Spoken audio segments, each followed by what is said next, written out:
Hi, I'm E.D. Lewis, and welcome back to Nocturnal Reviews, and happy Pride Month, everybody! This is my official Pride Month video for this year. Not this past Wednesday, but the previous Wednesday when I did that tag video. That inadvertently became a Pride Month video just based upon the answers I gave. That was totally unplanned, but I guess you kind of got two Pride Month videos this year.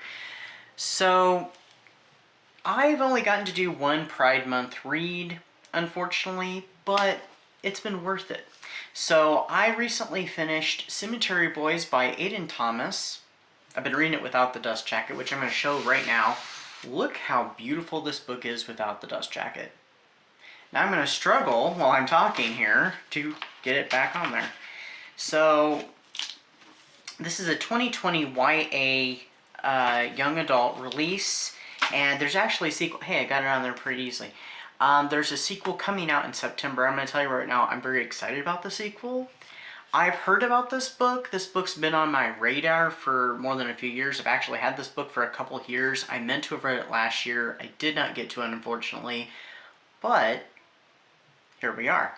So this one follows a young trans boy named Yadriel, and he is a bit of an outcast. He's a black sheep with his family.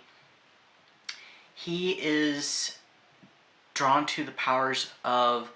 by the way, his family is a community of Brujiks, and he is drawn to the powers of the Brujo instead of Bruja, and his family does not like to accept him for who he is. He and his cousin Maritza, who has denied her Bruja powers because she's a vegan, and you have to read the books to understand the politics there. They sneak into the cemetery and they perform a ceremony that gains him the blessing of La Santa Muerte, and he is accepted by her as a brujo. They do have to keep this secret from his family, though. At the time that this happens, their cousin Miguel vanishes. The family believes that he might be dead because something that they all feel. So Yadriel decides to try and summon Miguel's spirit and find out what happened to him and, gain acceptance from his family. But something goes awry, and he ends up summoning the spirit of a boy from school who is kind of the local bad boy, kind of has a bit of a reputation. So ultimately he decides to help, by the way, his name is Julian. He decides to help Julian and find out what happened to him, because Julian has no idea, he has no memory of what's happened. And as the book progresses, they start to develop a bit of a bond. But there's something darker going on behind the scenes that he, nor Julian, nor Maritza are aware of. So that's all I'm going to leave you with, and we'll be right back after these messages.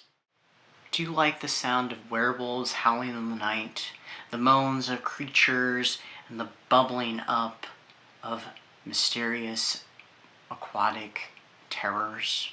Then you might be interested in my Universal Monsters Reading Challenge, which is going on all year of 2026. It's got plenty of prompts, all based around the classic Universal Studios monsters: Dracula, Frankenstein, the werewolf, the creature from the Black Lagoon, so on and so forth, plus a few bonuses. You don't want to miss it. The featured book for June is The Wife in the Attic by Rose Lerner. It is a reimagining and retelling of the Jane Eyre story, one of my favorite Gothics, and it touches upon some interesting and important subject matter and is also perfect for June as it features LGBTQ plus representation. So please check out the book and let me know what you thought of it. So this book has a few different lessons to it. It's a book very much of acceptance, accepting someone for who they are, accepting yourself for who you are as well. As well as a few other little lessons I don't want to get into without spoiling the book. also having to do with judging a book by its cover as well. This book also has a lot of humor in it, a lot of heart, and if you're looking for something with autumnal vibes and kind of a Halloween adjacent feel, this one's right up your alley, because Halloween does happen in this book. It takes place during the last few days or so, within like the last week of October. Their community, of course, does not celebrate Halloween. They celebrate Dia de los Muertos, and it's got a lot of the culture to it, which I really appreciated. I thought that was absolutely beautiful. This book actually just kind of came into my possession. I was actually perusing a couple years ago, perusing the books at one of our local free libraries, when it was, you know, pick a book, leave a book, you know, and this book was on there. I was like, oh, well, I've been curious about that, and I actually figured I'd have to end up getting it at the library or getting my own copy. Well, this one just kind of fell into my lap. So, I'm so glad I picked this up. I'm glad someone decided to pass this along, because I kind of loved this book, actually. So what did I rate this book? I gave it 5 stars. Highly, highly recommend. This is one that I would highly recommend later in the year. Also, I mean, if you want to read something that is Halloweenish for, say, Summer Spooks, which starts tomorrow when this video comes out, you could give, this might fit, actually I think this would fit at least one of the prompts. So, I'm really looking forward to the sequel, which I mentioned earlier in the video. I think it's called Cemetery Boys Espiritu. I'm not sure. It comes out in September, so I'm very curious to see where the story goes next. I would recommend do not read the synopsis of the second book if you have not read the first book, because spoilers. Unless you don't mind spoilers. And that's all I can say without saying any more, without, you know, dropping some spoilers. But yes, I very much love this book and highly, highly recommend it. If I continue to do my ads, this one will probably end up in my ads later this year.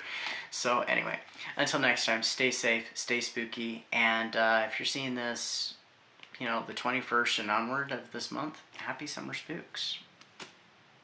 Anyway, until next time, bye-bye.